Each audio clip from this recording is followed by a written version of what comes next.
आज की जो घटना है, एक आईएएस अधिकारी जो मुख्य सचिव रैंक के हैं, SC/ST थाने में लगभग जो है 5 से 6 घंटे बैठे हुए हैं। उनका FIR जो है वो नहीं लिया जा रहा। आप लोग कल्पना कर सकते हैं कि बिहार में किस प्रकार का तानाशाही चल रहा है। एक मुख्य सचिव का अधिकारी उस रैंक का बकायदा पूरा डॉक्यूमेंट के साथ, एविडेंस के साथ वो मुख्यमंत्री जी पर और उनके कई अधिकारियों पर FIR करने पहुंचता है, लेकिन FIR नहीं लिया जाता। आप सबको याद दिलाना चाहेंगे, चुनाव का वक्त था, नेता विरोधी दल पर FIR हो जाता है हत्या का। हमने खुल करके बोला था भाई कि आप जांच कराइए। जब नेता विरोधी दल पे FIR हो सकता है तो मुख्यमंत्री और उनके अधिकारियों पर FIR क्यों नहीं हो रहा? और वो भी वो करने वाले हैं मुख्य सचिव के रैंक के अधिकारी, बाकायदा दस्तावेज के साथ। आप कल्पना कर सकते हैं, बल्कि थाना का प्रोसीजर है, कोई भी अगर कंप्लेन करता है तो उसको कंप्लेन को लेना ही पड़ता है। आखिर ऐसा क्या कारण है कि नीतीश कुमार जी के अधिकारी जो हैं, जो प्रधान सचिव हैं, उनके मंत्री भी उन्हीं पे आरोप लगाते हैं और इनके अधिकारी जो मुख्य सचिव रैंक के अधिकारी हैं वो भी उन्हीं पे आरोप लगाते हैं। और इसमें बात तो बढ़ गई है भाई। आखिर ऐसा क्या प्रेम है कि कोई कार्रवाई नहीं करते नीतीश कुमार जी? हमने तो खुल करके ना बोला था कि भाई जांच कराइए, और 10 दिन के अंदर जो है रिपोर्ट आ गया था, सच सामने आ गया था मेरे ऊपर, हमको क्लीन चिट दे दिया गया था। तो साच को आंच किस बात का? नीतीश कुमार जी सुशासन का दुहाई देते हैं कि बिहार में सुशासन का राज है, लेकिन आप कल्पना कर लीजिए क्या स्थिति बनी हुई है बिहार की। मुख्यमंत्री पर आरोप लग रहा है, उनके अधिकारियों पर आरोप लग रहा है, और एक थाना में उनके खिलाफ जो है FIR नहीं दिया जा रहा। और वो भी वैसा व्यक्ति जो समय पर जो गृह सचिव भी रह चुका हो, जिसको सारे नियम हवाले पता है, कानून की जानकारी है, और इतने घंटे से जो है अब तक जो है बैठा करके रखा गया। ये बड़ा गंभीर मसला है। देश में आज तक हमने नहीं देखा कि ऐसे मुख्यमंत्री पर आरोप लगता हो और तानाशाही रवैया अपनाया गया। कंप्लेन ही नहीं लिया जा रहा। अरे भाई कंप्लेन ले लीजिए, इंक्वायरी जो भी होता है, पहला कंप्लेन फर्स्ट इन्वेस्टिगेशन कर लेगा भाई, पता चलेगा कि कंप्लेन में दम है कि नहीं है। तो इसमें डर किस बात का है भाई? कुछ दिन पहले ही आप देखे होंगे कि हाई कोर्ट जो है क्या क्या टिप्पणी राज्य सरकार पे नहीं किया, क्या क्या नहीं बोला गया कि माइंडलेस गवर्नमेंट है, माइंडलेस। इस तरह की टिप्पणियां की जा रही हैं। अब बिहार के मुख्यमंत्री को सामने आना चाहिए कि जो उन पे आरोप लगा है वो आरोप सही है या क्या है, उस पर जस्टिफाई करें भाई। जस्टिफाई तो बनता है ना। एक चीफ सेक्रेटरी रैंक का अधिकारी अगर मुख्यमंत्री पर आरोप लगा रहा है, FIR करने पे लगे हुए हैं, तो मुख्यमंत्री को तो सामने आकर के बताना चाहिए, जस्टिफाई करना चाहिए कि आखिर क्या कारण है। यानी यहां तो राजशाही चल रही है, मुख्यमंत्री पूरी तरीके से तानाशाह राजा बने हुए हैं। चाहे मुख्यमंत्री हो या प्रधानमंत्री हो, कानून के सामने सब लोग बराबर हैं। है किस बात का? डर किस बात का? क्यों ऐसे छुपे हुए हैं? क्यों एफआईआर नहीं होने दे रहे हैं? क्यों 5-6 घंटा से उस अधिकारी को वहां बैठाया गया है? वो तो पूरी तरीके से कानून का पालन करते हुए तरीके से एकदम जाकर के अपना कंप्लेन कर रहे हैं, दस्तावेज दे रहे हैं। ये तो पुलिस की जिम्मेदारी है, थाने की जिम्मेदारी है कि कंप्लेन ले, एफआईआर दर्ज कराएं, इन्वेस्टिगेट करें। दूध का दूध, पानी का पानी हो जाएगा। अब मुख्यमंत्री जी ईमानदार हैं तो पता चल जाएगा, लेकिन ये बात जो है दूर तक जारी है। जिस प्रकार से नीतीश कुमार जी के मंत्री, भाजपा के विधायक, IAS officer, chief secretary rank के अधिकारी, जिस प्रकार से मुख्यमंत्री और उनके निजी अधिकारियों पर, उनके प्रधान सचिव पर अगर आरोप लगा रहे हैं, एक व्यक्ति ने नहीं, अलग अलग व्यक्तियों ने, वो भी सत्ता में रहने वाले लोग, ध्यान से, तो मामला कुछ ना कुछ दाल में काला नजर आ रहा है। ये मामला दूर तक जाएगा। क्यों मुख्यमंत्री पे एफआईआर नहीं हो सकता? आप लोगों ने भी कई बार दिखाया था, जब हम पे हत्या का मुकदमा हुआ, हमने खुद आपको बोला कि भाई जांच होनी चाहिए, जांच कराई जाए चुनाव के समय, क्या दिक्कत है? लेकिन इस तरह की घटना अगर हो रही है तो आप कल्पना नहीं कर सकते बिहार में किस प्रकार का सुशासन चल रहा है, तानाशाह चल रहा है। पूरी तरीके से भ्रष्ट लोगों का जिम्मेदारी दी गई है। बिना भ्रष्टाचार के कुछ नहीं होता है। ईमानदार लोगों को डराया जाता है, धमकाया जाता है। पूरे सुशासन में नीतीश जी का यही काम हुआ है। इसलिए हम तो चाहेंगे कि मुख्यमंत्री जी पुलिस से भी निवेदन करेंगे, डीजीपी से भी आपके माध्यम से निवेदन करेंगे कि मुख्यमंत्री या कोई हो, कंप्लेंट तो दर्ज होना चाहिए, ये उनका अधिकार बनता है। आखिर मुख्यमंत्री हैं तो कोई कंप्लेन नहीं हो सकता। ये तो पद का दुरुपयोग करना है।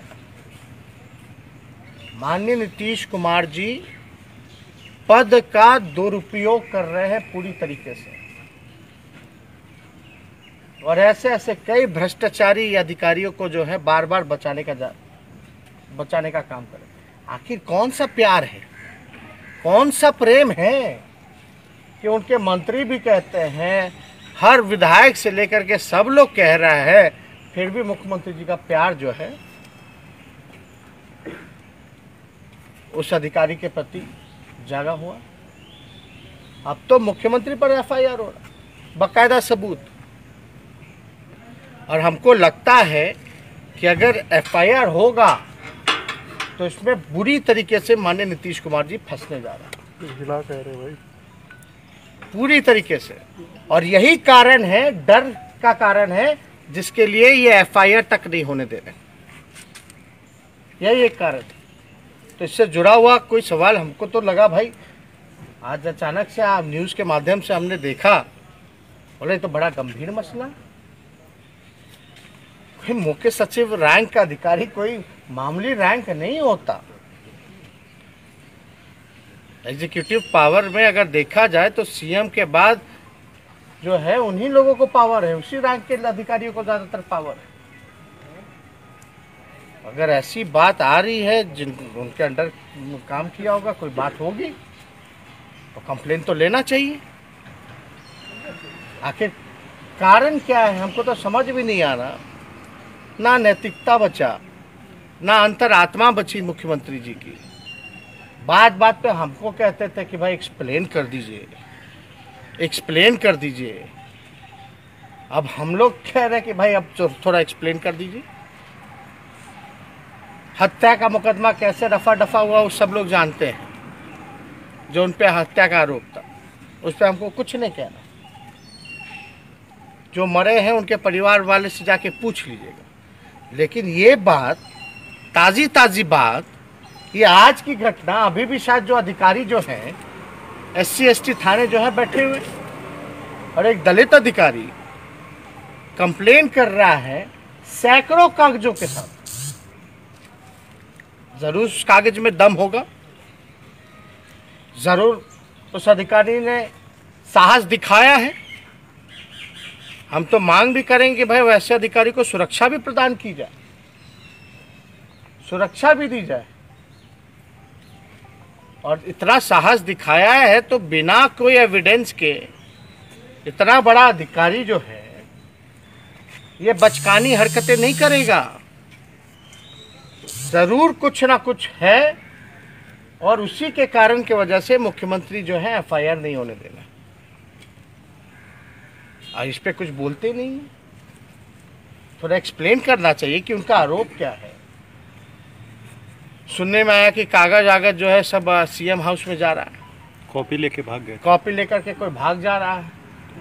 दस्तावेज जो है मुख्यमंत्री जी को दिखाया जा रहा है, उनके लीगल सलाहकारों को बुलाया गया है, पूरे अधिकारियों की मंडली को बैठा दिया गया है। भाई कि क्या मामला है, इस तरह की हरकतें होगी भाई। अब जिसके ऊपर आरोप लग रहा है वो तय करेगा कि उस पर एफआईआर होना चाहिए कि नहीं होना चाहिए। ऐसे कानून चलेगा, ऐसे कानून का राज चलेगा। ये बहुत ही निंदनीय घटना है, शर्मसार करता है। और मुख्यमंत्री जी कम से कम, डीजीपी साहब कम से कम अपने कर्तव्यों को निभाएं, इन्वेस्टिगेट कीजिए, एफआईआर कंप्लेन लीजिए। दूध का दूध पानी का पानी हो जाएगा। आखिर डर किस बात का, अगर मुख्यमंत्री ने कुछ नहीं किया तो? यानी कुछ ना कुछ गड़बड़ है तभी ना एफआईआर नहीं हो रहा है। ये बात तो सिद्ध हो गया। हम लोग को लगा चलो भाई 1 घंटा में हो जाएगा एफआईआर, 2 घंटा में हो जाएगा, 3 घंटा में हो जाएगा। 5-6 घंटे हो गए, दोपहर से आदमी बैठा हुआ है वहाँ, अधिकारी बैठा हुआ है, एफआईआर नहीं होना। यानी जरूर दूध में दूध, दाल में कुछ ना कुछ जरूर काला है। और इसमें जरूर मुख्यमंत्री की अहम भूमिका होगी। और सारे दस्तावेजों को मुख्यमंत्री आवास जो है वो बुलाया जा रहा है, दिखवाया जा रहा है। अरे मुख्यमंत्री जी को सामने आके आप लोगों के सामने कम से कम कहना चाहिए था तेजस्वी की तरह कि मुकदमा किया है तो जांच कराओ, एफआईआर हुआ है तो जांच होनी चाहिए। दूध का दूध पानी का पानी होगा। क्या मुख्यमंत्री ये नहीं कह सकते कि अगर मेरे ऊपर कोई शिकायत है, कोई कंप्लेन है तो उसको स्वीकृत कराया जाए और जांच कराया जाए? हम तो अभी ये भी नहीं कह रहे कि भाई पद से इस्तीफा दे दीजिए और जांच कराइए। हम तो कह रहे हैं कि भाई कम से कम उस अधिकारी ने साहस दिखाया है, इतने सैकड़ों दस्तावेज के साथ वो कंप्लेन करने गए हैं मुख्यमंत्री पर, तो कम से कम वो एफआईआर तो होनी चाहिए। तो इसमें जो है, अगर आपको कुछ इससे रिलेटेड अगर कोई सवाल है, कुछ पूछना चाहते हैं तो सर साथी में अगर थाना में वो एफआईआर दर्ज करने के लिए कहते हैं, सीनियर एसपी और डीएसपी भी जो है इस मामले पर उन्होंने रिसीविंग दिया तो उन्होंने कहा, मगर अभी तक उस पर भी एफआईआर नहीं हुई। इसके बाद 3 महीने बाद फिर जाते हैं वो। ये बात तो आपको समझना पड़ेगा ना कि मुख्यमंत्री के इशारे पे हो रहा है और मुख्यमंत्री जी के यहाँ दस्तावेज पहुँच रहे हैं, कंप्लेन जो है वो हटा दिया जाता है। तो कोई ना कोई बात तो है। आखिर क्या कारण है भाई? कोई ना कोई कारण तो होगा। अगर मुख्यमंत्री ईमानदार होते तो भाई बोलते मेरे तरह कि जांच करा दीजिए, क्या दिक्कत है? लेकिन जी एक और घटना हुई है, बेतिया में जहरीली शराब से कई लोगों की मौत हो गई। लेकिन विषय अलग है, ये विषय अलग है। ये इससे बड़ा गंभीर हमको नहीं लगता। इसके बाद भी कोई सवाल किसी और विषय का पूछना बनता है। जो राज्य का मुख्यमंत्री है उस पर आरोप लग रहे हैं और फिर भी लोग खामोश हैं, ये अद्भुत है। सुधीर जी ने कहा है कि प्रधान सचिव मुख्यमंत्री के मंत्री लगातार सवाल उठा रहे हैं, पता किस लोग में किस मजबूरी में जो है उनको प्रधान सचिव बना के रखे हुए हैं। यही बताओ, आप पूछ लीजिए मुख्यमंत्री जी से। हम भी जानना चाहते हैं, पता चल जाता तो हमको भी बता दीजिए। हम तो बोल ही नहीं रहे कि कौन सा प्रेम है, मंत्री से लेके बड़ा अधिकारी से लेके, यानी कुछ ना कुछ तो है ना भाई गड़बड़ घोटाला। तभी ना कार्रवाई नहीं हो रही है, तभी ना एफआईआर नहीं हो रही है।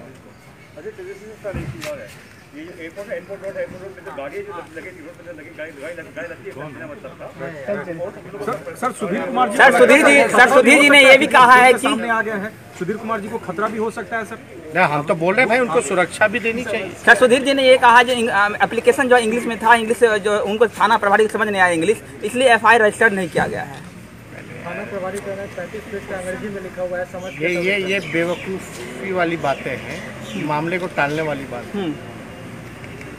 अगर ऐसी बात होती तो वो तो हिंदी में भी लिख के दे सकते।